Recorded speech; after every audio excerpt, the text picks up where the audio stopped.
Thank you. Thank you, thank you, thank you. And thank you. Woo. It is good to be in Dallas. It's Dallas County. Oh, man. So, anyway, many of you know that I grew up about 200 miles west of Dallas in the closest place that had a post office was about 16 miles away. The little community I grew up in was called Paint Creek, and Paint Creek was a farming community. My dad and my mom were tenant farmers, so when I come to Iowa, I kind of feel like I'm at home. Somebody said, as a matter of fact, if you were here where the church is, 10 or 15 years ago, you were standing in the middle of a cornfield. So it always, I feel like I'm coming home when I come to Iowa because the men and women, the values that are here, and I went to a really small rural school. Paint Creek, well, there was a school out there on the Farm to Market Road, and then there was a Baptist church on one end of the school grounds, and there was a Methodist church on the other end, your choice. If you weren't one of those, you were out of luck. And anyway, it was a little small school. We had about 115 kids, grades 1 through 12. Oh, I always mess that up. I like to tell people I graduated in the top 10 in my graduating class. And then somebody always asks me how many, and I have to fess up and say it was 13. So, but anyway, I always wanted to be a veterinarian. Went off to school at Texas A&M, and about 2 years into that adventure, organic chemistry made a pilot out of me. It's kind of the end of it was 1970, the end of the Vietnam War, and Texas A&M, the school that developed lots of officers back during World War II and still for the Vietnam conflict. And I volunteered to join the United States Air Force and became a pilot and flew. But Paint Creek, in that little place I grew up, an incredible, I'm so blessed to have grown up there. I grew up in a house that didn't have running water until we were, 6 or 7 years old, that time period, and lived out at the 16 miles from the closest place that had a post office. And, really rural upbringing. But we weren't poor. We were rich. I had all this land to, run and play on with my dogs and horses, and it was awesome. It was a great place to grow up. And I had 2 wonderful parents who really worked hard so my sister and I could have an opportunity. My mom was the real faith leader in our home. My dad was a faithful man, but my mom was the one that made sure every Sunday morning we were at that Methodist church, that we were there learning what we needed to learn. And as a young man, I gave my heart to Jesus Christ. I understood that was a very important part of my growing, of my learning, my faith. And then I went on about my life and kind of, college and the Air Force, and we realized I didn't have time for God. I was busy.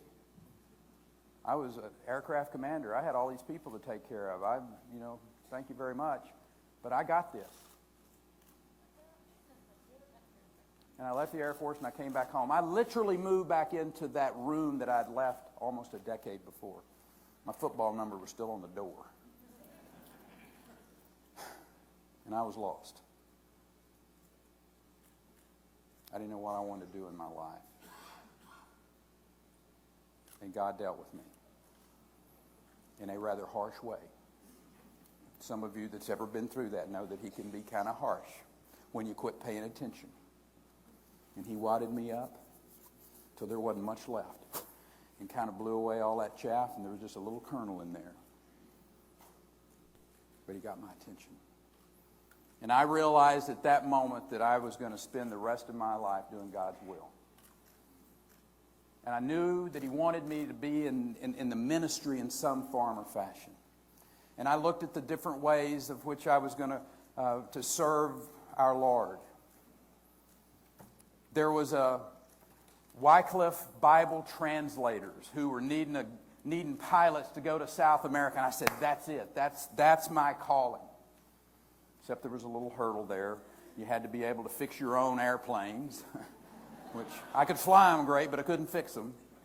You know, God will put up a hurdle in front of you if that's not where He wants you to go. If you're paying attention, He'll remove those barriers as well. I knew I was supposed to go into the ministry. I just really never realized how large the pulpit was going to be that He was going to make available to me 30 years later as the governor of the great state of Texas.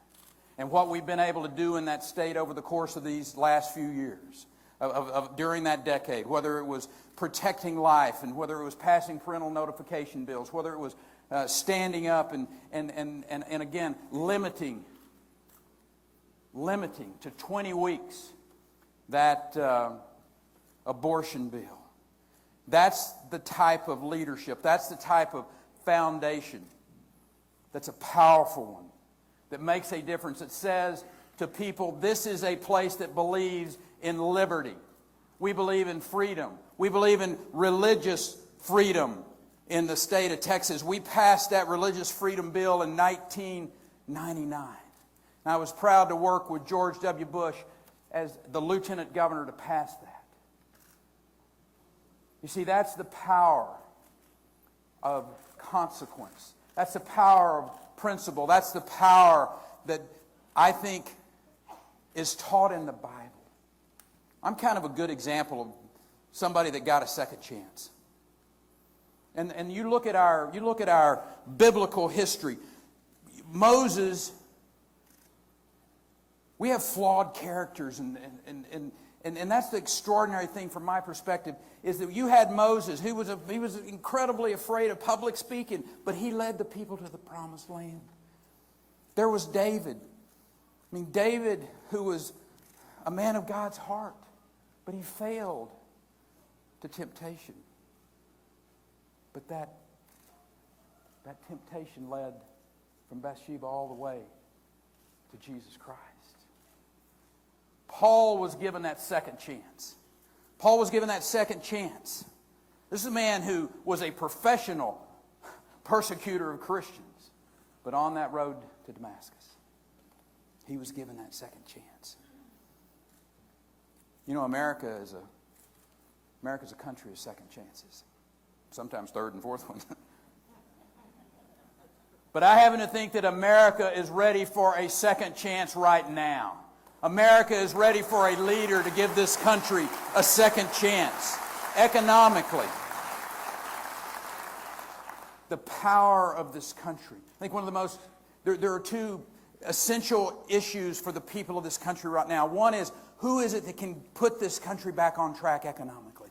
Who is it that has the vision? Who has the optimistic vision? I believe, as sure as the sun's coming up in the east tomorrow, that the best years in America are in front of us.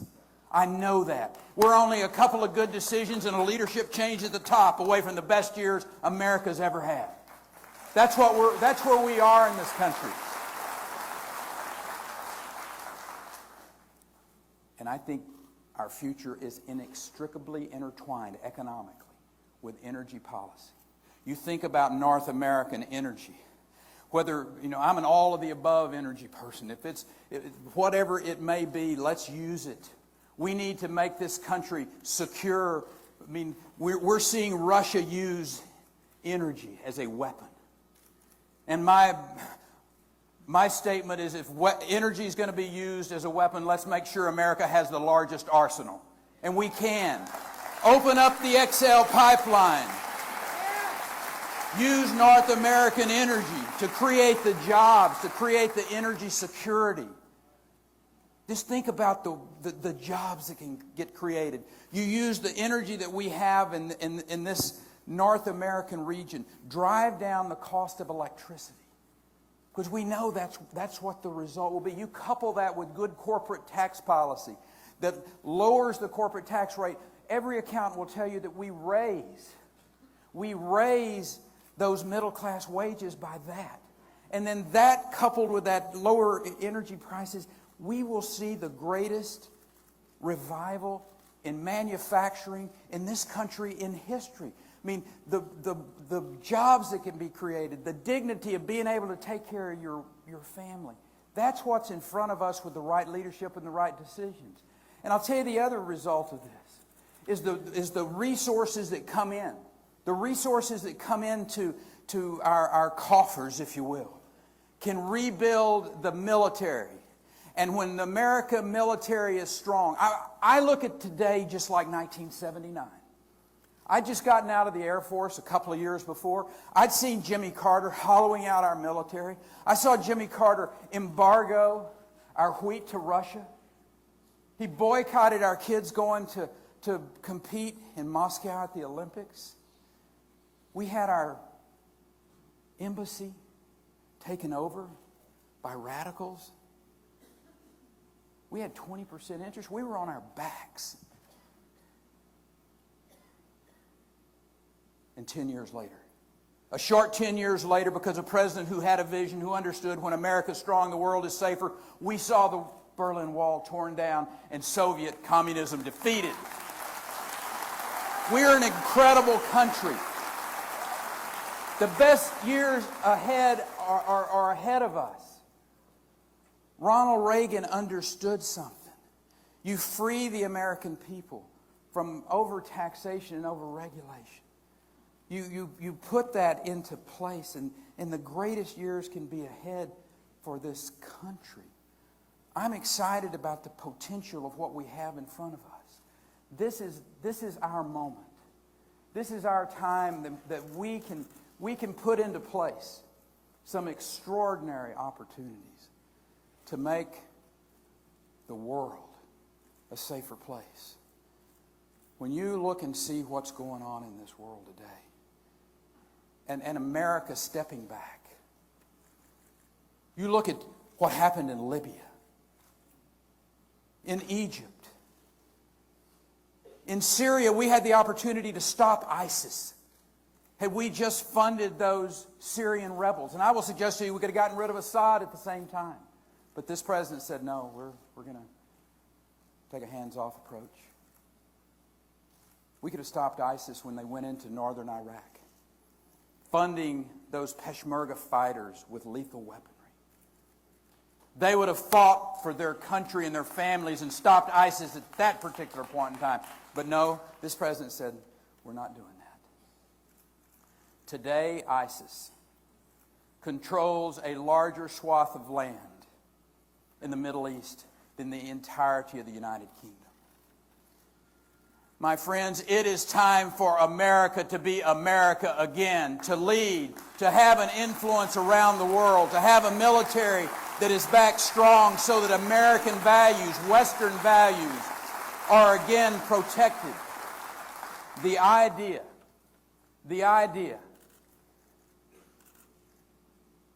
that America cannot influence what's going on in that part of the world is offensive. It's offensive to those moms and dads who've lost children. It's offensive to those of us who realize that our role is to defend those values around the world. I am so optimistic about the future, not just of this country, but I'm optimistic about the future of this world that we live in. You think about who we are. You think about where we've been. This is a resilient country. We've been through a civil war. We've been through 2 world wars. We've been through a Great Depression. We lived through Jimmy Carter. We'll make it through the Obama years, I'll promise you. This is our time to put America back on track, to again show the world that America and the American values that we have are the future of the world and they're the savior of the world. God bless you. Thank you all.